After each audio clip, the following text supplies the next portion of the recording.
મારું નામ આયેશા છે. હું લાહોરની વર્ષની છું. મારા ભાઈ મારી ઈચ્છા પૂરી કરવાનું સ્વપ્ન જોતા હતા. તેમની નજર હંમેશા મારા પર રહેતી. તેમને ફક્ત તક મળવાની રાહ રહેતી. જ્યારે પણ હું મારી માને કંઈક કહેતી તો તેઓ કહેતા કે ના બેટા, તારો ભાઈ એવો નથી.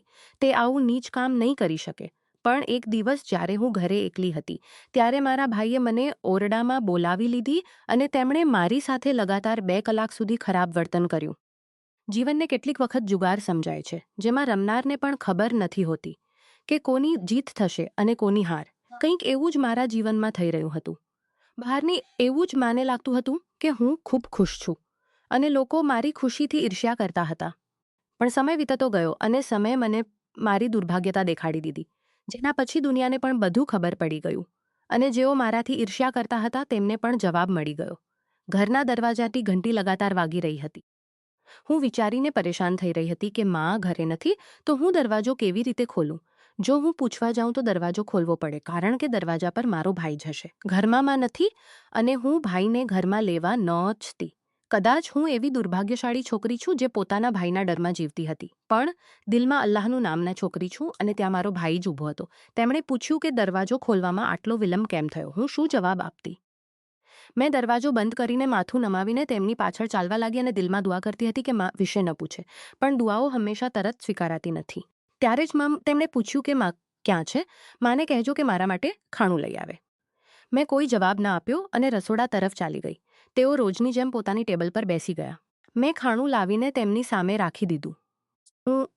તેમણે પૂછ્યું કે તમે ખાણું કેમ લાવ્યા? ઈચ્છતી તેથી ખાણું રાખીને જ પોતાના ઓરડામાં ચાલી ગઈ અને દરવાજો બંધ કરી લીધો.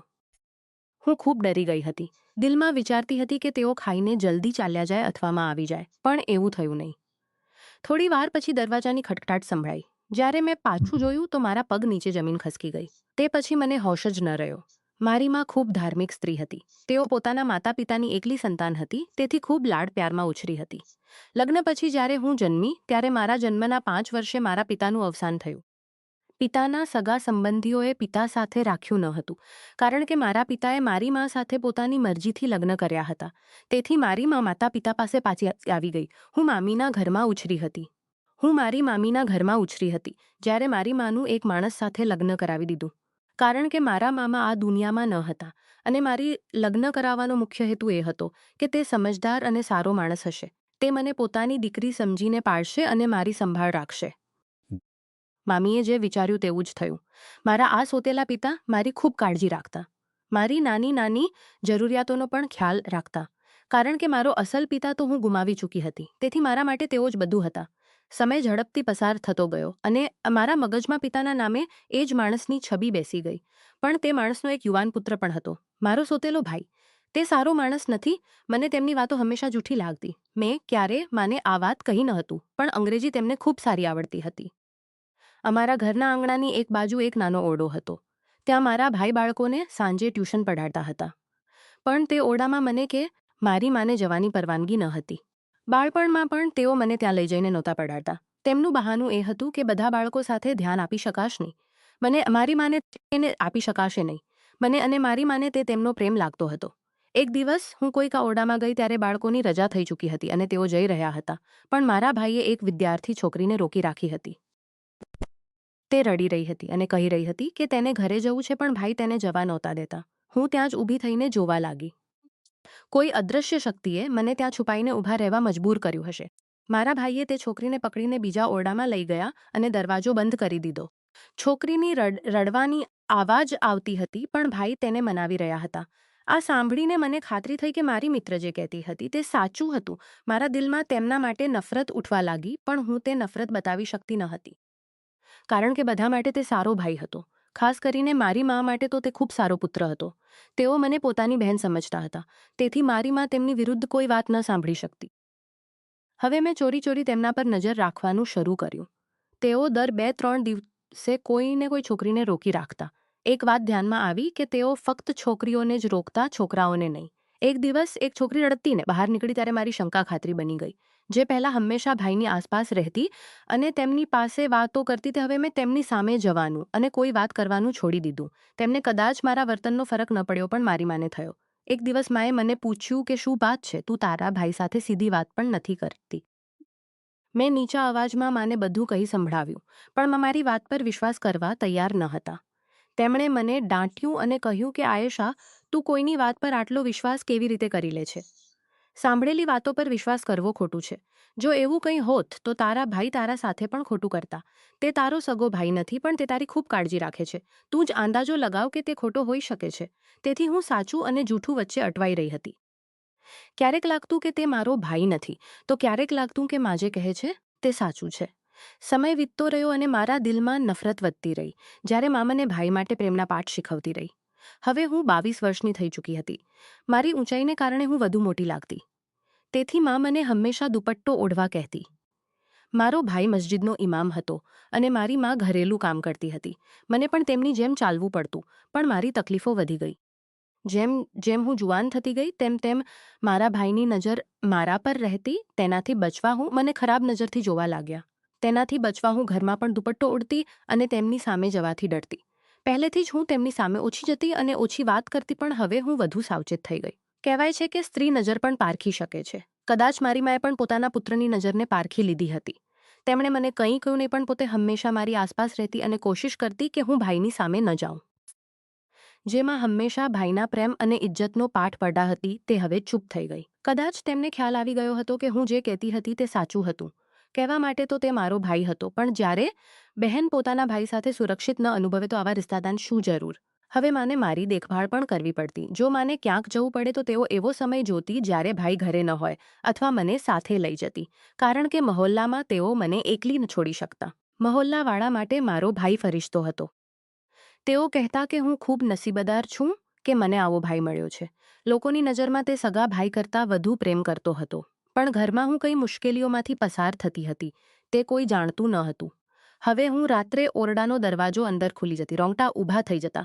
થોડો પણ ખકટાટ થાય તો માયા ખુલી જતી, રોંગટા ઊભા થઈ જતા. રાત્રે પાણી પીવાની જરૂર પડે તો પણ બહાર ન જતી.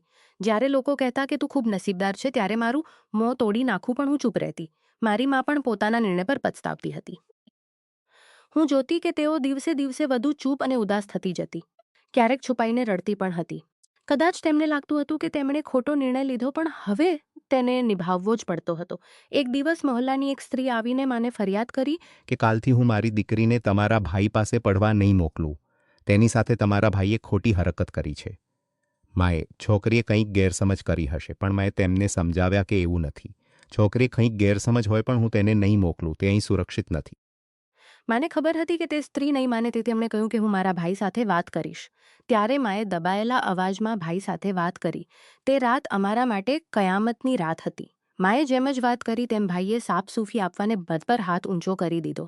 હું ઓરડામાં છુપાઈને આ બધું જોતી હતી, પણ મારી મજબૂરી હતી કે હું સામે આવી શકતી ન હતી અને માને બચાવી શકતી ન હતી. પછી આ રોજનું થઈ ગયું. સ્ત્રીઓ વાત છુપાવી શકતી નથી. તે સ્ત્રીએ બીજી સ્ત્રીઓને પણ કહી દીધું હશે. ઘણી સ્ત્રીઓએ પોતાની દીકરીઓને ભાઈ પાસે મોકલવાનું બંધ કરી દીધું. આનો ગુસ્સો ભાઈમાં પર કાઢ્યો. જ્યારે પણ ખબર આવતી કે આજે એક છોકરી નથી આવી, ત્યારે રાત્રે બરાવતી કે આજે એક ખૂબ ગુસ્સે થતા અને તેમને મારતા. માં ચૂપચાપ સહન કરતી, કારણ કે તેમની પાસે કોઈ વિકલ્પ નહોતો. પણ આજ સુધી ભાઈએ મને કંઈ વિકલ્પ ન હતો. પણ આજ સુધી ભાઈએ મને કંઈ કહ્યું ન હતું. પણ હવે તેઓ મારા પર પણ હાથ ઊંચો કરી શકતા હતા, અથવા મારા સાથે પણ ખોટું કરી શકતા હતા. મને દુનિયા સામે તેને ભાઈ તરીકે જ રાખવો પડતો હતો, કારણ કે ઘણા લોકોને ખબર ન હતી કે તે મારો સગો ભાઈ નથી.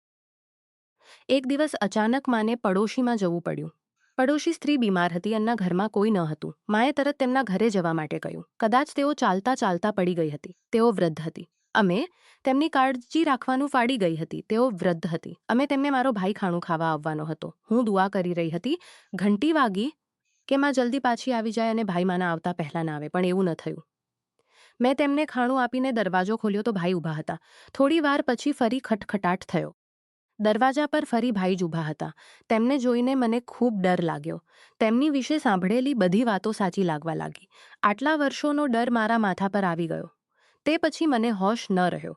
જેમના ચહેરા પરથી લાગતું હતું કે તેમને આવવામાં પાસે બેઠી હતી. તેમના ચહેરા પરથી લાગતું હતું કે તેમને આવવામાં મોડું થયું હતું. હું તેમની પાસે ગયો કે લાગતું હતું કે તે મારો જીવ લઈ લેશે. મેં એટલો વધી ગયો કે લાગતું હતું કે તે મારો જીવ લઈ લેશે. પણ માને જોયું તો તે છુપાઈને રડી રહી હતી. તેઓ પોતાના કામમાં લાગ્યા હતા. જાણે અહીં કંઈ થયું જ ન હોય, પણ દુનિયાને બતાવવા માટે તેઓ મને હકીમ પાસે તો ક્યારેક ડૉક્ટર પાસે લઈ જતા. તેમની વાતથી આખા મહોલ્લા ખબર પડી કે હું બીમાર છું. તેમણે મારું નામ લઈને ખબર પડી કે હું બીમાર છું. ઘણી સ્ત્રીઓ મારી હાલત પૂછવા ઓલનામાને પૂછતી કે શું થયું છે. માં શું જવાબ આપતી? મારો તાવ પછી શું થયું બાશે? માં શું જવાબ આપતી? મારો તાવ 4 દિવસ પછી થોડો ઓછો. ત્યારે માં મને ખૂબ વિચિત્ર પ્રશ્નો પૂછવા હતા, પણ મેં તેના દરેકનો જવાબ તસલ્લીથી આપ્યો. તેનાથી માં વધુ પરેશાન દેખાવા લાગી. મને આશ્ચર્ય થતું કે માં આવા પ્રશ્નો કેમ પૂછે છે અને આટલી પરેશાન કેમ થઈ છે. પછી માએ મારી દિવસ-રાત સંભાળ રાખવાનું શરૂ કર્યું. દિવસે તો તેઓ મારી સાથે રહેતી જ હતી, પણ રાત્રે પણ મારી સાથે સૂતી હતી. હું જે એકલી રાત્રે ડરતી સૂતી હતી, પણ આ ઘટનાને 5 મહિના વીતી ગયા. તે પછી ભાઈએ આવી કોઈ હરકત ન કરી, તેથી અમારી પરેશાની થોડી ઓછી થઈ. જીવન એવું જ ચાલતું રહ્યું. એક દિવસ મારો ભાઈ રોજની જેમ મસ્જિદ ગયા પણ પાછા ન આવ્યા. આ નાનું ગામ હતું.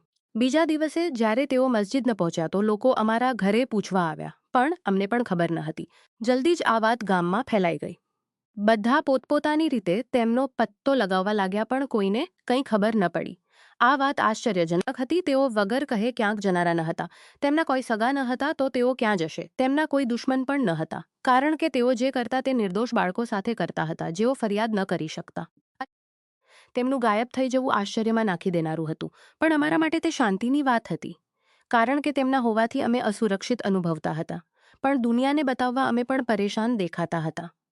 લોકોએ ખૂબ કોશિશ કરી પણ કંઈ ખબર ન પડી. તેથી વિસ્તારામાં ગુમ થવાની રિપોર્ટ નોંધાવવાની પરવાનગી આપે. મેથી વિસ્તારના લોકોએ માને કહ્યું કે તેઓ થાણામ હતી કે તેઓ આ ઘરમાં આવે, પણ તે કરી શકતા હતી. પછી આંખના પુત્ર હતા, તેથી માએ પરવાનગી આપી દીધી. પછી આખા વિસ્તારે ખૂબ કાળજી રાખી. આ બધું તે જ માણસના કારણે હતું, જેના વિશે વાત કરતા શરમ આવતી. 20 દિવસ પછી ખબર પડી કે ભાઈનો પત્તો ચાલી ગયો છે. મહોલ્લાના કેટલાક લોકો સાથે હું અને માઠો ઠાણે પહોંચ્યા, પણ ભાઈને જે સ્થિતિમાં જોયા તે જોઈને બધા આશ્ચર્યમાં પડી ગયા. ક્યાં તો તેઓ પેન્ટ શર્ટમાં પહેરેલા, વાળ વિખેરાયેલા, ગળામાંથી કુર્તા પહેરણે. કોઈ દુષ્ટ માણસ. આવા વેશમાં કોઈને વિશ્વાસ ન આવતો. આ તે જ મૌલાના છે. પોલીસે કહ્યું કે તેઓ ચોરી કરતા રંગે હાથે પકડાયા છે. ગામના લોકો આ સાંભળીને આશ્ચર્યચકિત થઈ ગયા.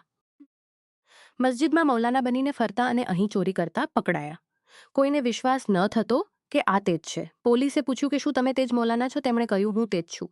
પછી તેઓ પોતાની પૂરી વાર્તા સંભળાવવા લાગ્યા છે. સાંભળીને અમે બધા આશ્ચર્યમાં રહી ગયા. તેમણે કહ્યું કે તેઓ કોઈ વાસ્તવિક મૌલાના ન હતા. તેઓ એક અનાથ હતા. તેમના પિતા વિશે તેમને કંઈ ખબર ન હતી.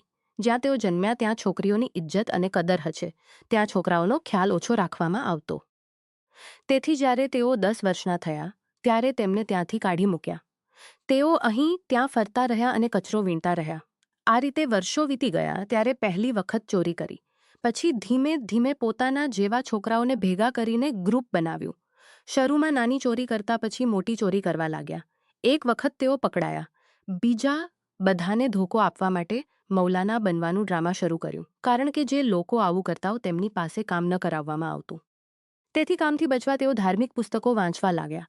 7 વર્ષ જેલમાં રહ્યા પછી બહાર આવ્યા. તેની અસર તેમના પર થવા લાગી. તેથી તેમણે વિચાર્યું કે હવે ચોરીના રસ્તે નહીં જાય.